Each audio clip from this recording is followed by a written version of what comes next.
ఇప్పుడు దీనిలో పార్వత్యాహ పుత్ర అనేది మొదటి స్థలంలో చూసే అర్థం. వ్యాకరణంలో ఏం చేస్తారంటే దానికి రెండో స్థలంలో వెళ్తారు. వ్యాకరణంలో 5-6 స్థలాల వరకు వెళ్తారు. లోకంలో మొట్టమొదటి మనకు కనిపించేది పార్వతీ పదం వేరు, పుత్ర పదం వేరు, 2 పదాలు. అదొక స్థలం. పార్వత్యాహ పుత్ర అని రెండో స్థలం. ఈ 2 లోకంలో ఉంటాయి. పార్వత్యాహ పుత్ర అని లోకంలో ఉంటుంది, పార్వతీ పుత్ర అని కూడా లోకంలో ఉంటుంది. లోకంలో పార్వతీపుత్ర అని ప్రయోగించే వాళ్ళందరికీ కూడా ఈ పార్వత్యాహ పుత్ర అని తెలిస్తే సరిపోతుంది. కానీ వ్యాకరణంలో వీటిని ఇంకా పరిశీలించడం కోసం ఏం చేశారంటే దానిలో ఇంకా అవాంతర కల్పనలు చేశారు. మీకు శాస్త్రం ఏ శాస్త్రం అలాగే ఉంటుందమ్మా. ఒక పెద్ద పదార్థాన్ని పరిశీలించడం అంటే ఏం చేస్తారు, దాన్ని పార్ట్ కింద విడదీస్తారు. పార్ట్ కింద విడదీస్తే దాన్ని పరిశీలించినట్టు అప్పుడే స్పష్టంగా చూడడం కుదురుతుంది. ఒక పెద్దగా ఉండేది ఏదైనా మనం స్పష్టంగా చూడాలి అంటే ఏం చేయాలి, ఫస్ట్ దాన్ని విడివిడి భాగాల కింద దాన్ని విడగొట్టారు. విడివిడి భాగాల కింద దాన్ని విడగొట్టేస్తే ఏమవుతుంది, అందులో ఏముందనే విషయం స్పష్టంగా తెలుస్తుంది. అది విడగొట్టకుండా అలా పెద్దలాగా ఉంటే మనకి ఏమీ తెలియదు, అది అలా ఉండిపోతుంది అంతే. ఇప్పుడు లోకంలో పెద్దగా ఉండే పదాలు, పార్వతీపుత్ర అనే పదం లోకంలో పెద్దగా ఉంది. అలాగే పార్వత్యాహ పుత్ర అనే పదాలు కూడా పెద్దగా లోకంలో అందరూ ప్రయోగిస్తారు. ఈ శాస్త్రంలో ఏం చేస్తారు, వాటిని ఇంకా భాగాల కింద పట్టేశారు. అర్థమైందా? అన్ని శాస్త్రాల్లోని అసలు అన్ని విద్యల్లోనే చేసేది ఇదే.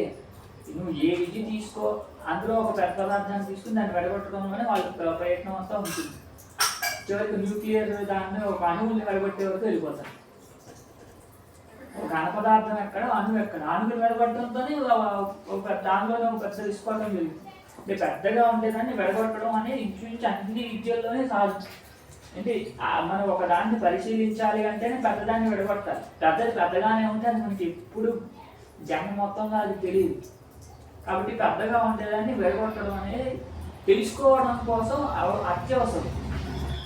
కాబట్టి వ్యాకరణంలో ఏం చేశారు, పార్వత్యాహ అనేది పెద్దగా ఉంది, దీన్ని విడగొట్టాలి అని చెప్పి దాన్ని మొదటి స్థానంలో విడగొట్టారు. ఏమని విడగొట్టారు, పార్వతీ నస్ అని విడగొట్టారు. పార్వతి అనేది ప్రాతిపదిక, నస్ అనేది ప్రత్యేకవచన ప్రత్యయం. పార్వతీ నస్ తర్వాత అర్థమైంది కదా. అలాగే పుత్ర అనేది ఎలా విడగొట్టారు, పుత్ర సు అని విడగొట్టారు. పుత్ర అనేది ప్రాతిపదిక, సు అనేది ప్రథమేకవచన ప్రత్యయం. ఇది మొదటి స్థలంలో విడగొట్టడం. అర్థమైందా? దాని తర్వాత ఇంకా పార్వతి అనే దాన్ని ఎలా ఏర్పడుతుంది, పర్వతస్య గోత్రాపత్యం స్త్రీ పార్వతి.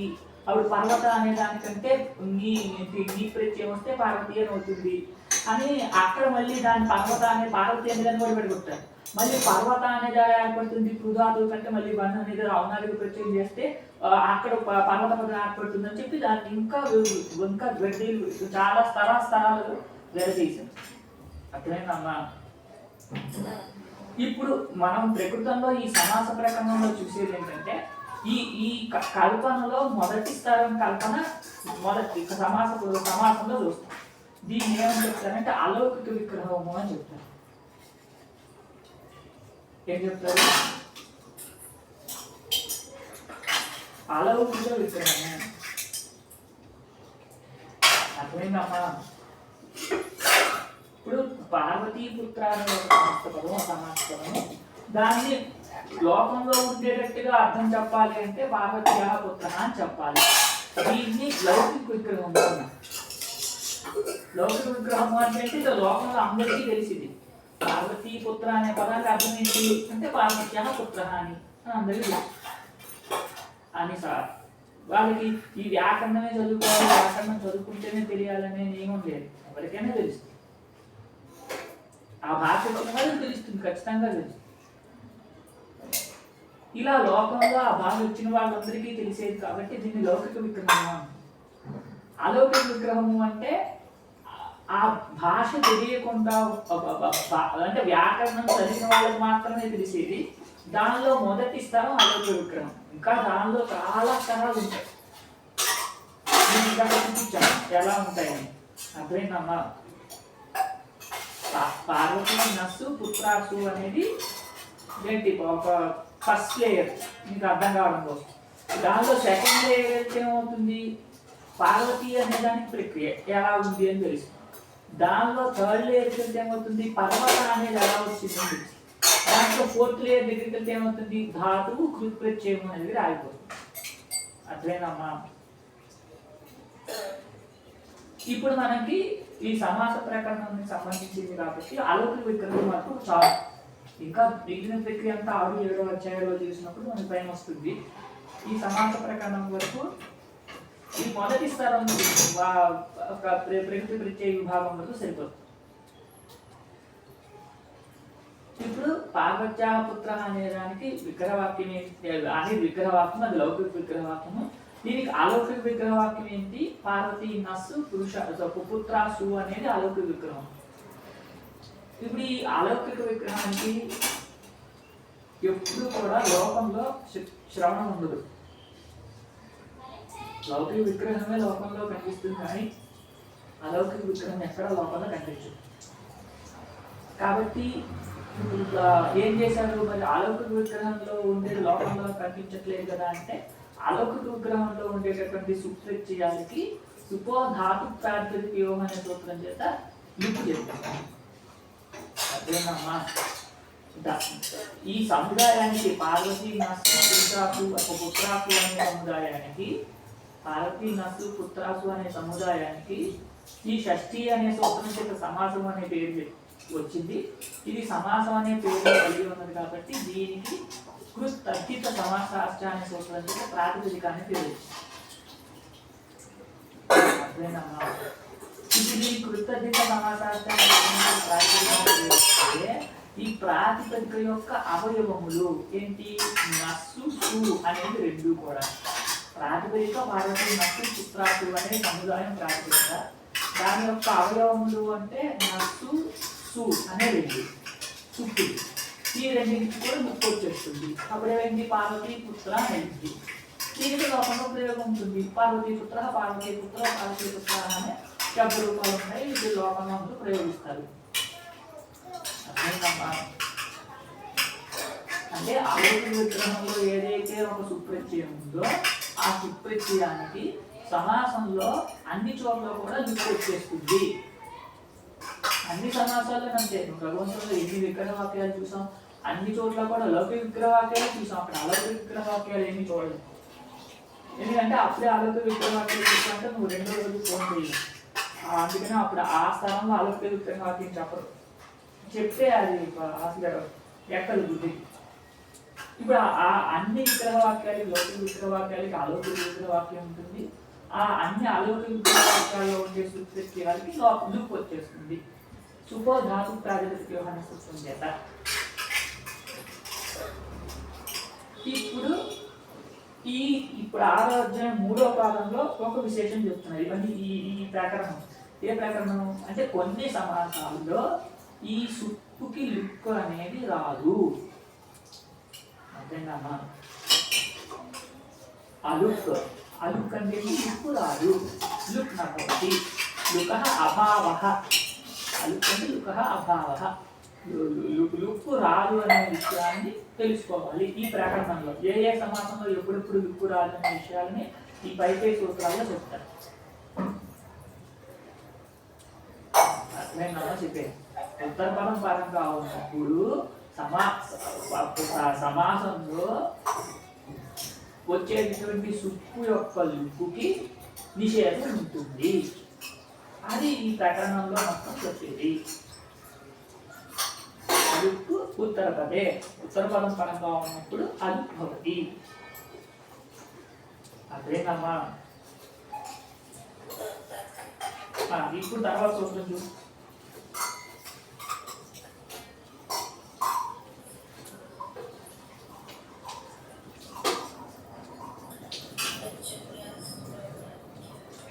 చెప్పు, అర్థం చెప్పు. పంచజ్ఞాన. ఇప్పుడు సుప్పుకి లుక్కు వస్తుంది అని చెప్పాం కదా. అలుక్కు అంటే దేనికి, సుప్పుకి అలుక్కు కూడా. ప్రత్యయాదర్శనము లుక్కు. ఆ ప్రత్యయం ఏంటి అంటే ప్రభుత్వంలో సుప్రత్యయం మాత్రమే, వేరే ప్రత్యయాలు కావు. ఇదేనమ్మా. ఎందుకంటే సుపో ధాతు ప్రాతిపదిక లోహాన్ని ధాతువు యొక్క అవయవానికి ప్రాతిపదిక యొక్క అవయవానికి కూడా సుప్పుకి లుక్కు చెప్పారు కాబట్టి అలుపు కూడా సుప్పుకి వస్తుంది. లుక్ ఏమో అలుకు సుప్పు వస్తుంది, అలుకేమో తిమ్ముకు వస్తుంది అని చెప్పడం కూడా. లుక్కు సుప్పు చెప్పినప్పుడు అలుకు కూడా సుప్పుగా వస్తుంది. ఇప్పుడు ఆ సుప్పు అంటే ఎన్ని? మళ్ళీ సుప్పులు అంటే 21 ప్రథమ విభక్తి నుండి సప్తమి వరకు కొన్ని ప్రథమని సంబోధన పదము కింద లెక్క పెట్టుకుంటే 24. ఈ 24లో ఏ ఏ ప్రత్యయానికి ఎప్పుడెప్పుడు లుక్ వస్తుంది అంటే మొట్టమొదటి సూత్రం చూస్తున్నాడు. పంచమ్యాన స్తోకాదిత్య. స్తోకాదిత్య స్తోకాది గణంలో ఉండేటటువంటి ప్రాతిపదికుల కంటే పరంగా ఉన్నటువంటి పంచమ్యాన నసిభ్యాభ్యస్ అనే ప్రత్యయానికి లుక్ వస్తుంది ఎప్పుడు ఉత్తర పదం పరంగా ఉన్నట్లయితే. అర్థమైందమ్మా? ఉదాహరణకి చోరాత్ భయం, చోర భయం అనే సమాసం. చోరాత్ భయం అంటే దొంగ వలన భయం. ఈ చోరాత్ అనేది పంచమి విభక్తి, భయం అనేది సుబంధము. ఈ పంచమి అంటే సుబంధంతో సమసించింది.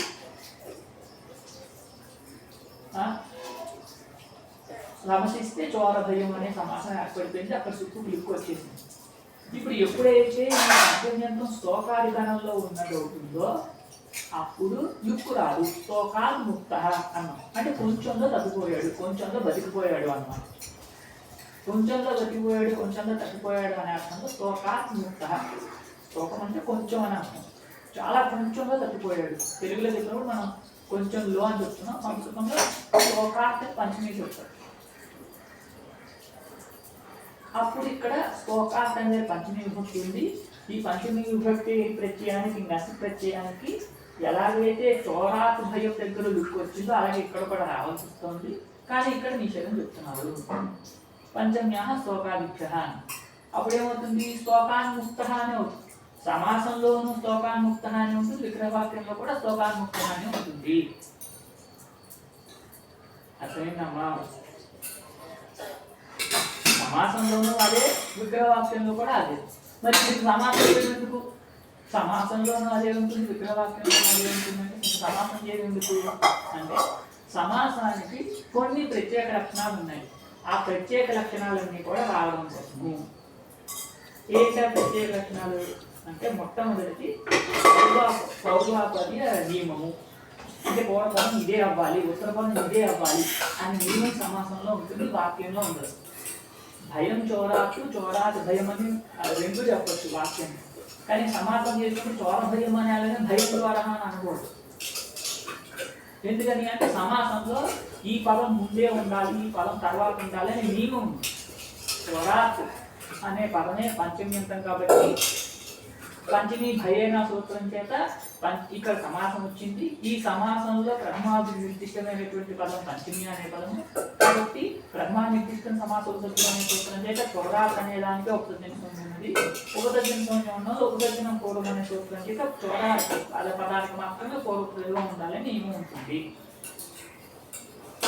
ఇది సమాసంలో ఉంటుంది. అలాగే స్తోకాన్ముక్త దగ్గర కూడా స్తోకాన్ముక్త అని అనాలి కానీ ముక్త స్తోకాలు అనకూడదు సమాసం ఉన్నప్పుడు. సమాసం లేకపోతే అనొచ్చు. అర్థమైందమ్మా? ఇవన్నీ ముందు సమాసాల దగ్గరే మనం చూడాలి. అంటే ఇప్పుడు ఇది ఈ సూత్రాలు తెలియాలంటే అది తెలిస్తే కానీ ఇది తెలియదు. ఇప్పుడు అలుపుతుందంటే దేని కలుపుతుంది తెలియాలి. అందుకని ఇవన్నీ మనం చెప్పాల్సి వస్తుంది. పంచమ్యాహ స్తోకాదిత్య, స్తోకాదిత్య పంచమ్యాహ అలుపుతుంది. ఉత్తరపదే సరే.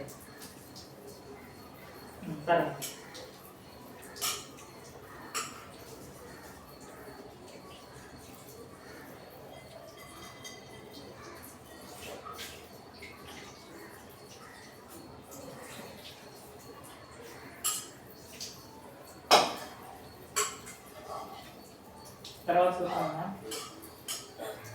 ఇది అర్థమైందా లేదా? తర్వాత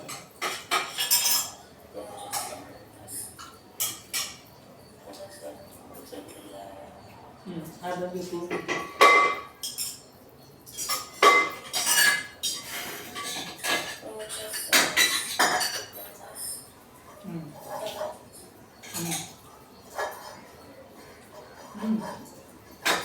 అనే అనే ప్రాతిపదికల కంటే పరంగా ఉన్నటువంటి తృతీయ విభక్తికి అలుపు వస్తుంది ఉత్తరపదం పరంగా ఉన్నట్లయితే. మళ్ళీ చెప్పు నువ్వు.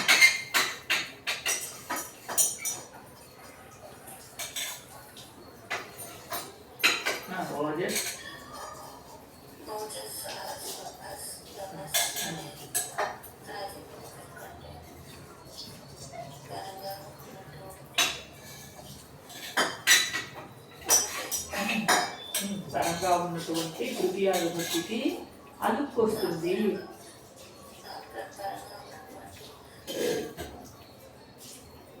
తృతీయ విభక్తికి ఇప్పుడు ఉత్తర పదం పరంగా ఉన్నట్లయితే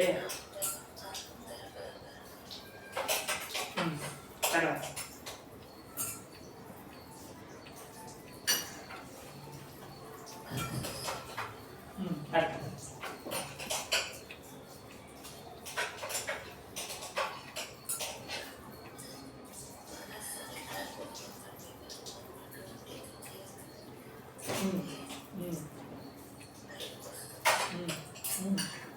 సౌమ్య వేసినప్పుడు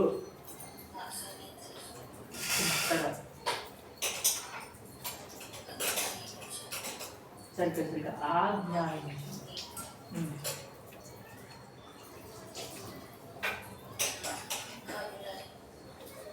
అర్థం మనశ్శబ్ద పరంగా ఉన్న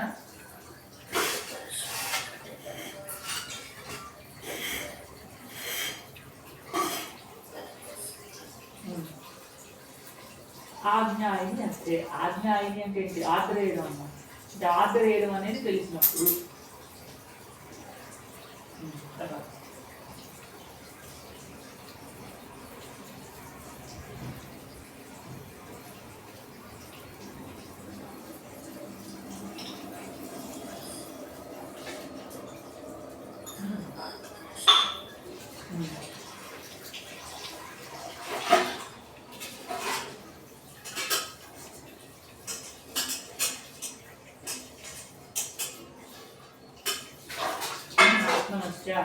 ఆత్మ అనేది ప్రాతిపదికంటే పరంగా ఉన్నటువంటి తృతీయ విభక్తి కలిపి వస్తుంది. పూర్ణాంత ప్రత్యయ పరంగా ఉన్నప్పుడు ఒక పూర్ణ ప్రత్యయాంతమైనటువంటి ఉత్తర పదం పరంగా ఉన్నప్పుడు అన్నాం. తస్య పూర్ణనే డట్టని మన తట్టలో వచ్చి గుర్తున్నామా? ఆ పూర్ణ ప్రత్యయాంతమైనటువంటి ఉత్తర పదం పరంగా ఉన్నప్పుడు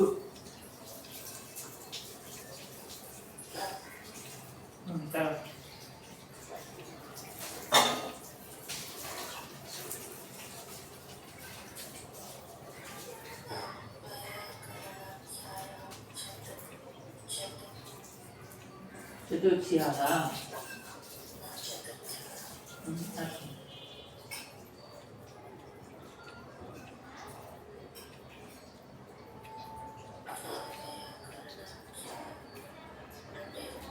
వ్యాకరణంలో చెప్పినటువంటి పేరు, ఆఖ్యానికి పేరు. వ్యాకరణంలో చెప్పినటువంటి పేరు తెలిసినప్పుడు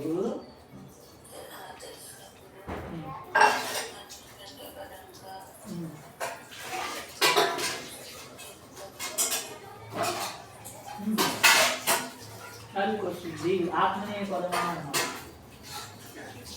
ఆత్మకు ప్రాతిపదిక నే ప్రత్యయము పద అనేది పదంగా ఉంది. ఇది వ్యాకరణంలో చెప్పినటువంటి పదం. సమాన ఆత్మనే పదం అని చెప్తారు కాబట్టి అక్కడ ఆత్మనే అనే దగ్గర నే ప్రత్యయానికి అలుపు వచ్చింది కాబట్టి ఆత్మనే పదం అయింది.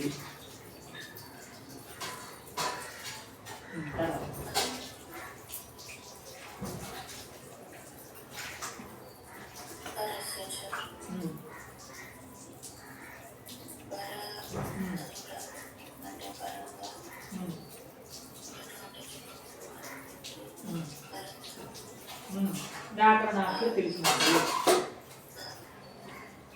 పరస్మై పదం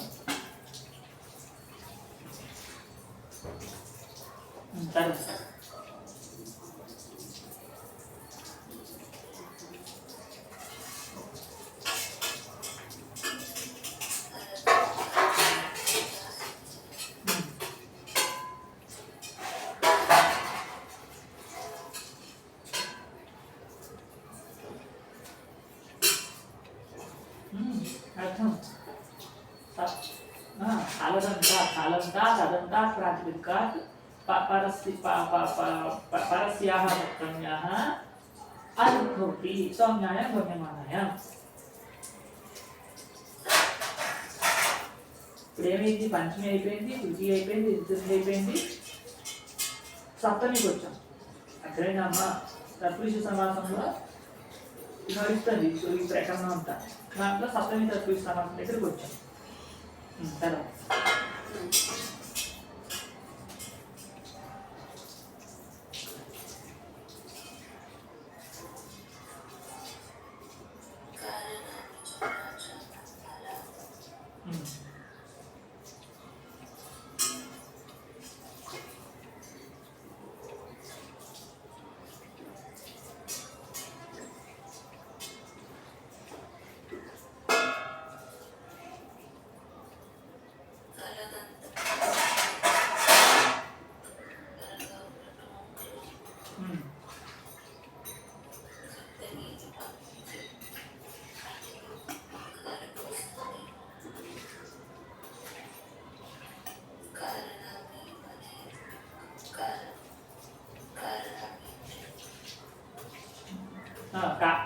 కారణామ తెలిసినప్పుడు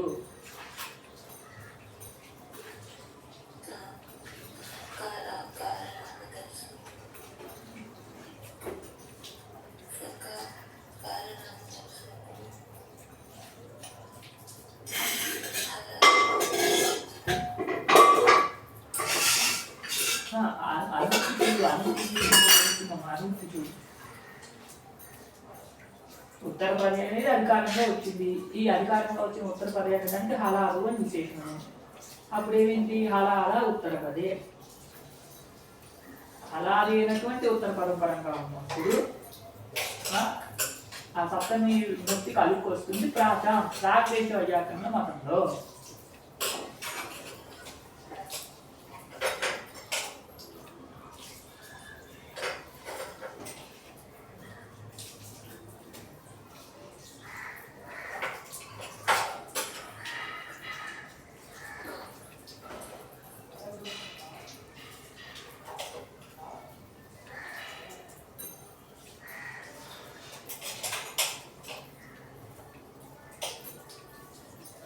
కార అంటే కారణామా అంటే తెలిసిందమ్మా. కారణామా అంటే కరము అనే పదం మనం చాలాసార్లు వచ్చింది. కర ఏవ కారహ అని.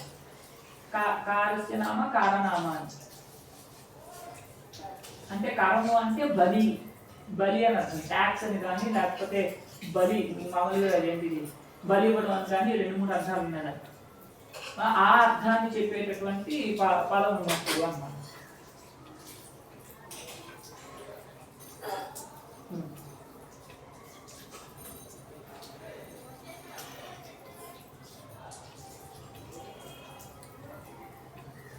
తర్వాత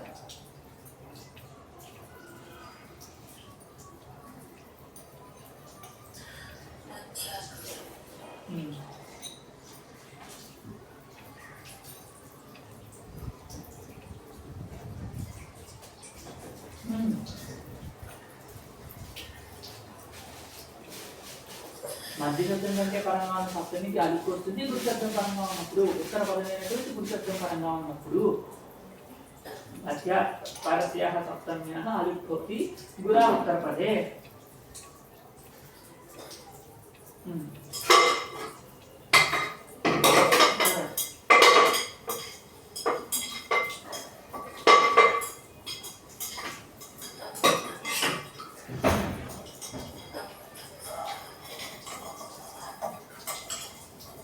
స్వాంగా రకాన్ని ఇక్కడ ఇంకో వార్తకాలు ఉన్నాయమ్మా. ఇక్కడ ఇంకోటి విశేషాలు కూడా. ఇప్పుడు సమాస ప్రకటన సూత్రాలన్నీ మీకు గుర్తుంటేనే ఎక్కడెక్కడ ఏ సమాసం అని మనం చూసుకోవాలి. ఇక సమాసం ఉంటేనే ఈ అలుపు. సమాసం ఉంటేనే లుక్కు ప్రాప్తి. లుక్కు ప్రాప్తి ఉన్నప్పుడు అలుపు విధానం. లుక్కుని అలుపు విధానం అనేది ఇక్కడ చెప్తున్నాను. ఇప్పుడు ఏ సూత్రం చేసి ఎక్కడెక్కడ సమాసం చూసుకోవాలి. ఇక్కడ ఏం జరుగుతుందంటే సమాసాలలో సూత్రాలు చాలా చాలా తక్కువ. అసలు ఎక్కువ సూత్రాలు తప్పలేదు.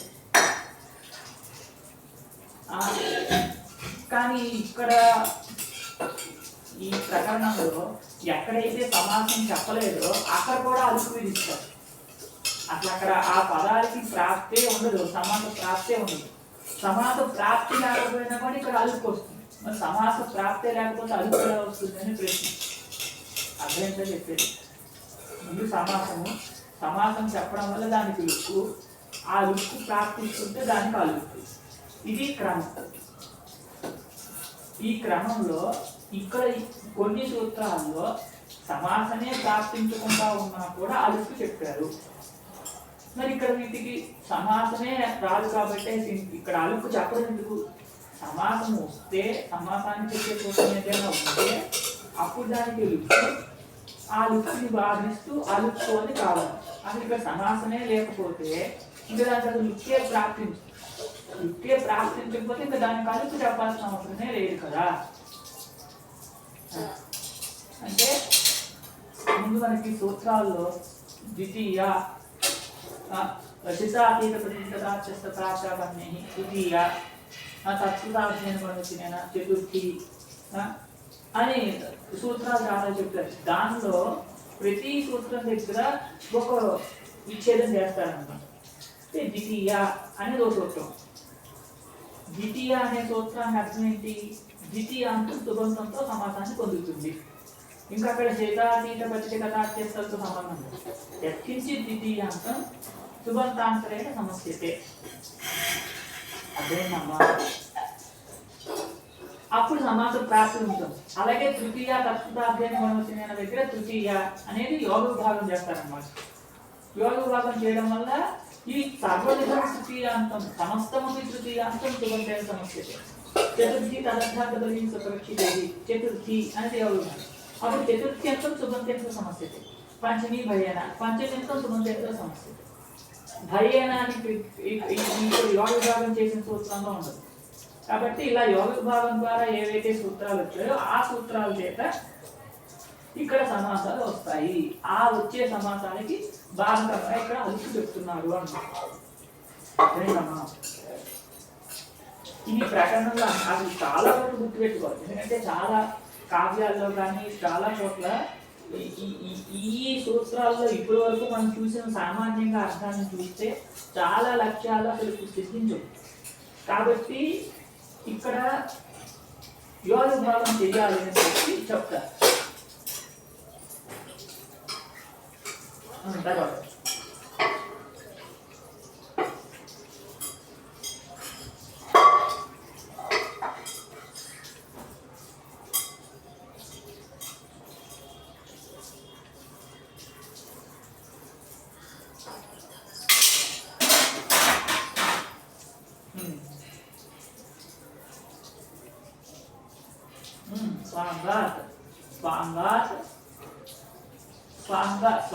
స్వాంగం అంటే ఏంటి? స్వాంగం అంటే శరీరావయం. స్వస్యాంగం స్వాంగం సామాన్యంగా అర్థం. స్వస్యాంగం స్వాంగం అంటే శరీరావయవాన్ని చెప్పేటటువంటి ప్రాతిపదిక కంటే పరంగా ఉన్నటువంటి సప్తమికి అలుపు వస్తుంది. స్వాంగాత్ సప్తమ్యః అలుప్ భవతి. అకామే కామభిన్నే ఉత్తరపదే పరే. అకామే అనేది ఉత్తరపదే అనేది విశేషణం. అప్పుడు కామభిన్నే ఉత్తరపదే పరే అన్నమాట. కామ అనేది ఉత్తరపదంగా ఉన్నప్పుడు రాదు, కామ కాకుండా ఇంకేదైనా ఉత్తరపదం పరంగా ఉన్నప్పుడు అలుపు వస్తుంది. అర్థమైందమ్మా? స్వాంగాత్ సప్తమ్యాః అలుప్ భవతి అకామే ఉత్తరపదే. ఇప్పుడు స్వాంగాత్ అనేది ఒక విశేషణం లేదు. ఏమని? అమూర్ధ మస్తక. మూర్ధ అన్న మస్తక అన్న రెండు తల అని అర్థాలు వాటికి. ఇప్పుడు వాటిల్ని విడిచిపెట్టేసి అంటే మూర్ధ మస్తక కాకుండా ఇంకేదైనా స్వాంగవాచేటువంటి ప్రాతిపదికలు ఉన్నప్పుడు వాటికంటే పరంగా ఉన్న సప్తమికి అలుపు వస్తుంది. కామ అనేది ఉత్తర పదంగా లేనప్పుడు, వేరేది ఇంకేదైనా ఉత్తర పదంగా ఉన్నప్పుడు. అర్థమైందమ్మా?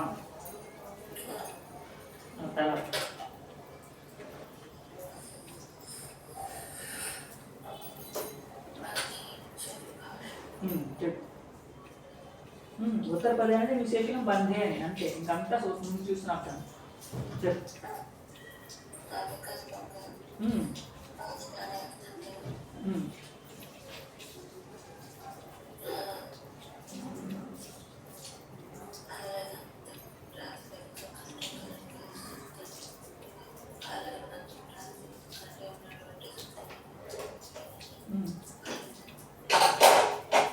వికల్పంగా అలుపు వస్తుంది. బంధ శబ్దం పరంగా ఉంటుంది.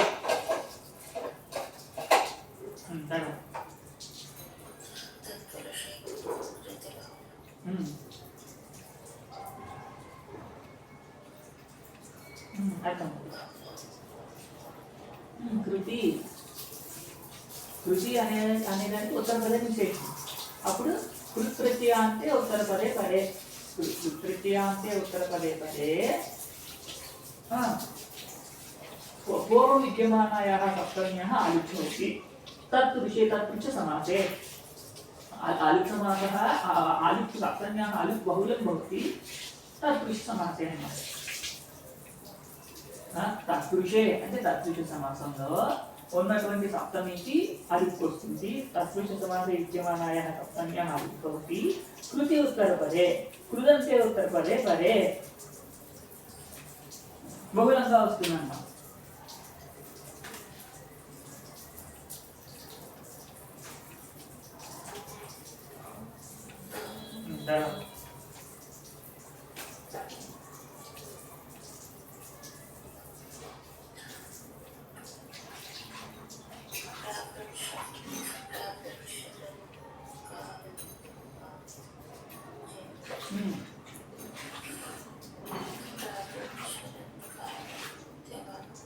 దివ్వు కాలు దివ్వు అనే ప్రాతిపదికల కంటే పరంగా ఉన్న సప్తమికి చెప్పు. జా అనే ఉత్తర పదం పరంగా ఉన్నప్పుడు ఉత్తర పదమే జా అన్నమాట.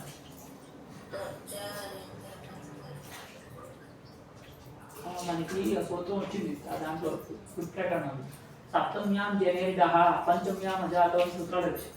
అంటే జనధాతువు కంటే సప్తమి జనధాతువు కంటే డప్రత్యయం వస్తుంది సప్తమ్యంతో ఉపరం ఉన్నప్పుడు అన్నమాట. జనధాతువుకి డప్రత్యయం వస్తే జన్ను డా డప్రత్యయం డకారం ఇస్తుంది అది జన్ను ఆ అనేది. ఇప్పుడు జన్లో ఉండే టి భాగానికి అన్న అనే భాగానికి లోపం వస్తే జా అని అవుతుంది అన్నమాట. అప్పుడు ఆ జా అనేది పరంగా ఉన్నప్పుడు ఇక్కడ అలిపుని చెప్తున్నాడు.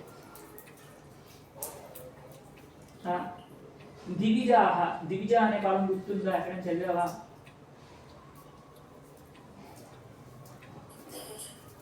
దివిజ అంటే ఏంటి? దివిజాయంటే దివిజాతాహ అంటే స్వర్గంలో పుట్టిన వాళ్ళు లేదా ఆకాశంలో పుట్టిన వాళ్ళు. ఇప్పుడు దివిజాయంటే దివిజాహ అన్నమాట. ఇప్పుడు దివిజాయంతే అంటే దివి అనేది సప్తమి అంత పదం. ఇప్పుడు దానికి సప్తమికి లుక్ రావాల్సి వస్తుంది. ఇక్కడ దీనికి అలుపు చెప్తున్నారు. అందుకని దివిజ అనే ఉంటుంది.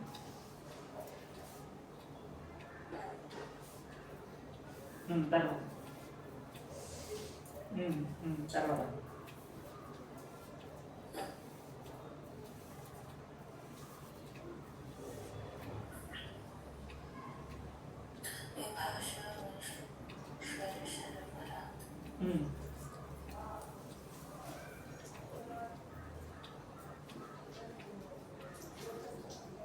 వర్ష క్షర శర వర ప్రాతిపదికల కంటే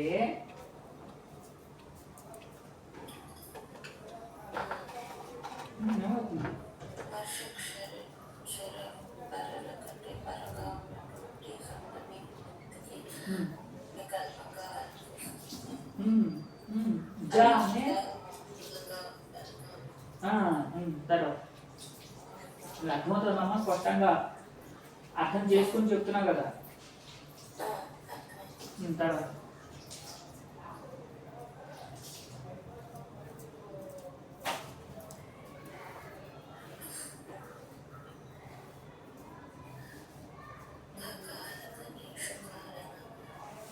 చెప్పు.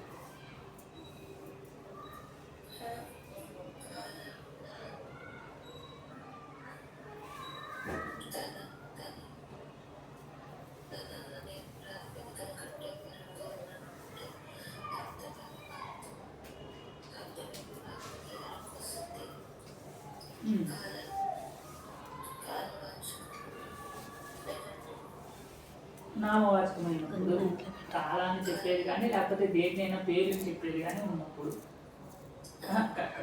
కాలనామ కాలనామ అంటే కాలాన్ని చెప్పేటటువంటి పేరు ఉన్నప్పుడు అన్నమాట. కాలం వేరు నామం వేరు కాదు, ఇక్కడ రెండు ఒకటే. కాలాన్ని చెప్పేటువంటి పేర్లు అన్నమాట కాలనామం.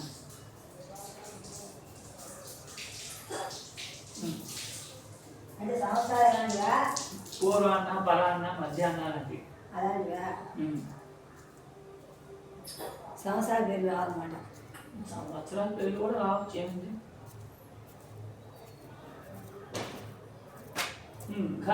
కాల తన కాల ఘ అంటే ఏంటి గుర్తుందమ్మా? తరతంకో ఘ అని సూత్రం వచ్చింది. ఆ సూత్రం తరతమ ప్రత్యయాలు. తరతమ ప్రత్యయాలు పరంగా ఉన్నప్పుడు కాలం, కాల అనే శబ్దం పరంగా ఉన్నప్పుడు, అలాగే తన అనేది పరంగా ఉన్నప్పుడు.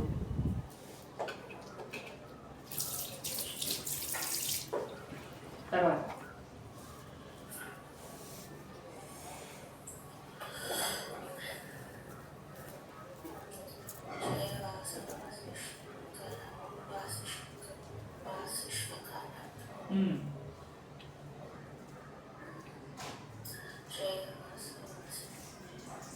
ఈ ఉత్తర పదాన్ని విశేషణం. ఉత్తర పదే అంటే ఆ ఉత్తర పదం ఏం కావాలి? శయ వాస వాసి, వాసిలో ఏదో ఒకటి కావాలి. శయ వాస వాసి అనేది ఉత్తర పదంగా ఉన్నప్పుడు పూర్వంగా ఉన్నటువంటి సప్తమి కలిపి వస్తుంది. అలా కాల అనే దానికంటే లేకపోయినట్లయితే అంతేనమ్మా. కాలవాచకం కంటే ఉండకూడదు. ఇందాక కాలవాచకం కంటేనే ఉండాలి, ఇప్పుడు కాలవాచకం కంటే ఉండకూడదు. కాలనామ్న అని ముందు సూత్రం చెప్పారు, అక్కడ ప్రత్యయం సప్తమి ప్రత్యయం కాలవాచకం కంటేనే ఉండాలి, ఇక్కడ కాలవాచకం కంటే ఉండదు.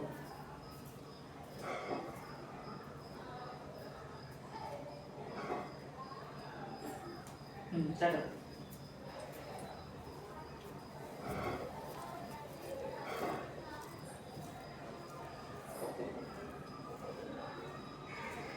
నేను సిద్ధ బద్ధాంతి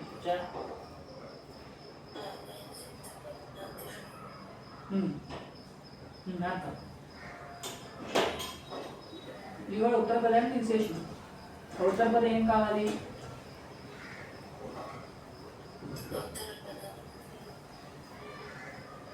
ఉత్తర పదం ఏం కావాలి? ఇన్నంతం కావాలి.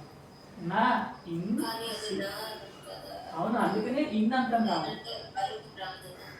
అలుకు రాదని నా ఇన్ అన్నమాట. నా ఇన్, నా ఇందని చేద్దాం, నా ఇందని అర్థం చెప్పకూడదు. ఇన్ సిద్ధ పద్నాతిషు. ఇన్ సిద్ధ పద్నాతి అనేది ఏమైంది? దీనికి ఉత్తర పదాన్ని విశేషం. అంటే ఉత్తర పదం ఎప్పుడైతే ఇన్నంతం కానీ సిద్ధ అని కానీ బధధాతుకి సంబంధించింది కానీ ఏదైతే ఉన్నప్పుడు సప్తమికి అలుపు రాదు. అదేనమ్మా. అంటే లుక్కే వస్తుంది. దీనికి నిషేధం అన్నమాట. ఇది ముందు లుక్కి నిషేధం అలుక్కు, ఆ అలుక్కి నిషేధం ఇది ప్రతిప్రసవం. ఇంతకుముందు మనకి ఇలాంటివి చాలా వచ్చాయి.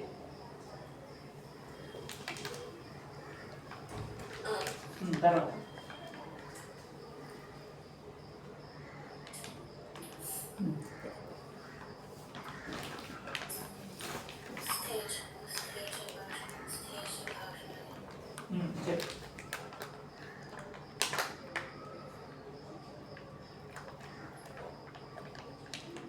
అనువృత్తి.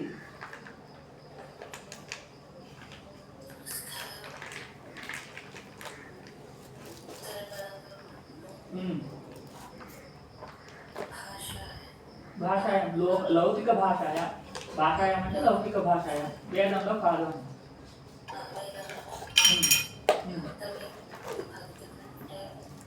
సరిగ్గా కంటే కంటే ఎందుకు వచ్చిందమ్మా? సప్తమి విభక్తి కంటే అంటామా?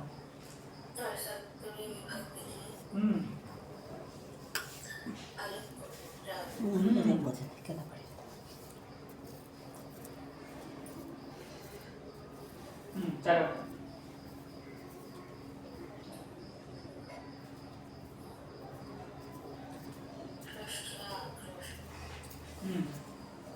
ఇప్పుడు ఎలా అంటే ఏమైపోయింది? సప్తమి గురించి ఇన్ని సూత్రాలు చెప్పి ఇప్పుడు షష్ఠికి వచ్చారు. పంచమి, తృతీయ, చతుర్థి, సప్తమి ఇవి అయిపోయాయి. ఇప్పుడు షష్ఠి. అదేనమ్మా.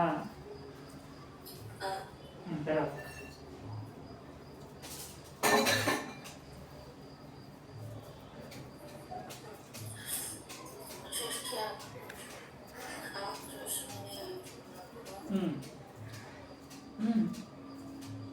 ఉత్తర పదం ఉత్తర పదం పరంగా ఉన్నప్పుడు షష్ఠీ విభక్తికి అలుక్కు వస్తుంది.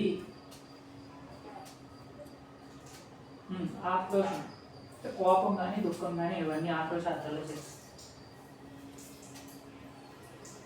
తర్వాత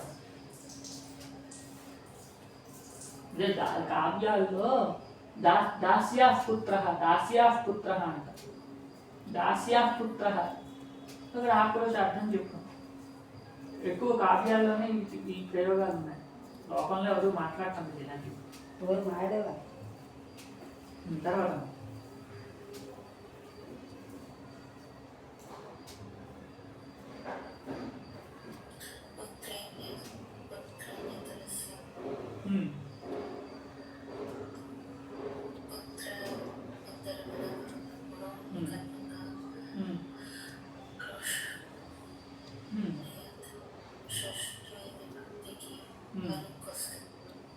వికల్పంగా అలుక్కు వస్తుంది.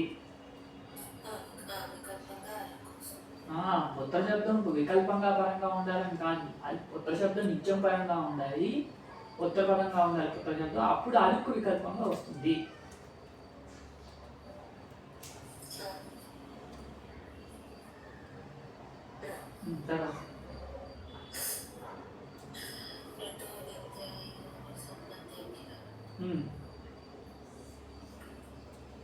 తర్వాత ఉదంత ప్రాతిపదిక కంటే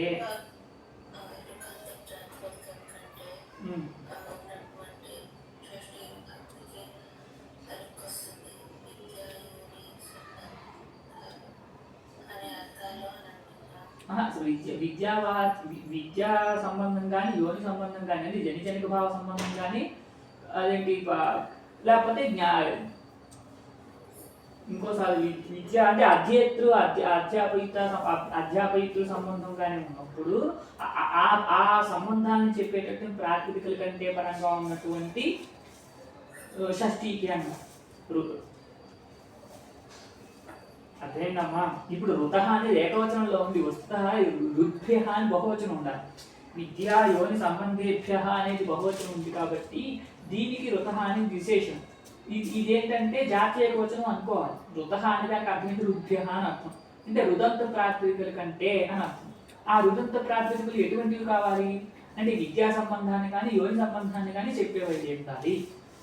విద్యా సంబంధాన్ని కానీ యోని సంబంధాన్ని కానీ చెప్పేటటువంటి రుదంత ప్రాతిపదికల కంటే పరంగా ఉన్నటువంటి షష్ఠీకి అలుక్కు వస్తుంది అన్నమాట. అర్థమైందమ్మా? తర్వాత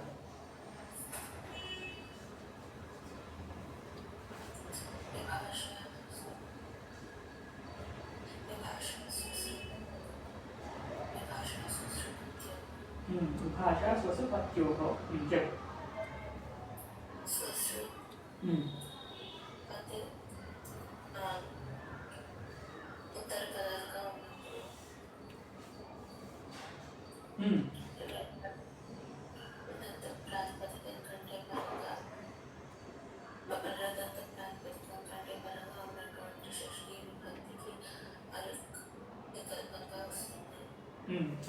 ఇక్కడ విభాష అని చెప్పారు కాబట్టి పూర్వసూత్రంలో విభాష అని లేదు అన్న. ముందు పుత్ర్యాన్ని తెరసాం దగ్గర అక్కడ ఒక విభాష వచ్చింది, మధ్యలో ఇంకొక విభాష వచ్చింది. ఇక్కడే విభాష స్వస్తిపత్యోహం మధ్యలో ఉన్నటువంటి ఋతో విద్యాయోగ సంబంధించి అంటే వికల్పం కాదు అన్నమాట. ఆ పుత్ర్యాన్ని దర్శన సూత్రం నుండి అనిదర్శనం అనుమతి వచ్చినట్లయితే విభాష స్వస్తిపత్యోహ దగ్గర విభాష అక్కర్లేదు. కాబట్టి ఈ విభాష అనేది వ్యర్థమవుతూ ఈ పుత్రేనిదర్శనంలో ఉండే అనిదర్శనం అనేది ఉత్తరత్ర అనువృత్తి కాదు అని తెలుస్తుంది. అర్థమైందమ్మా? ఏ తర్వాత ఈ అలుక్ ప్రకరణం అయిపోయింది. అర్థమైందమ్మా? అలుక్ అనేది అయిపోయింది. ఇక ఉత్తర పదే అనేది ఉంటుంది.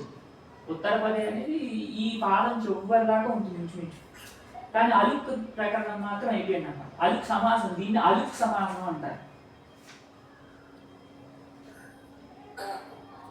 అలుక్ సమాస ప్రకరణం అయిపోయింది. కానీ ఉత్తర పదాధికారి మాత్రం ఉంది. ఈ ఉత్తర పదాన్ని ఆశ్రయించుకొని చాలా కార్యాలు చెప్తారు.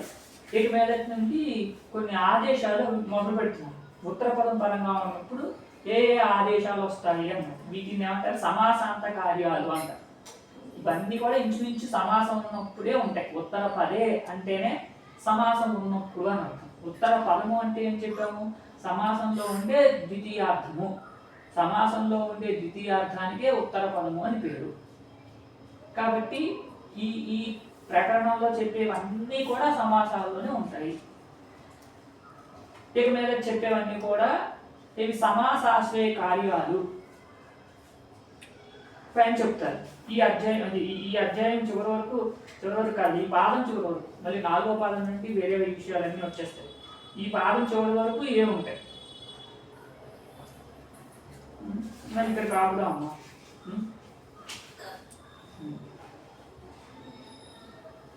మళ్ళీ ఎప్పుడు ఎల్లుండి చెయ్యి, రేపొద్దు మంగళవారం చెయ్యి. రేపొద్దు అంటే తాత్పర్యం ఏంటి? నువ్వు మళ్ళీ చదువుతావనమ్మా. ఈ టైం నువ్వు వేరే వాటిని పెట్టవు.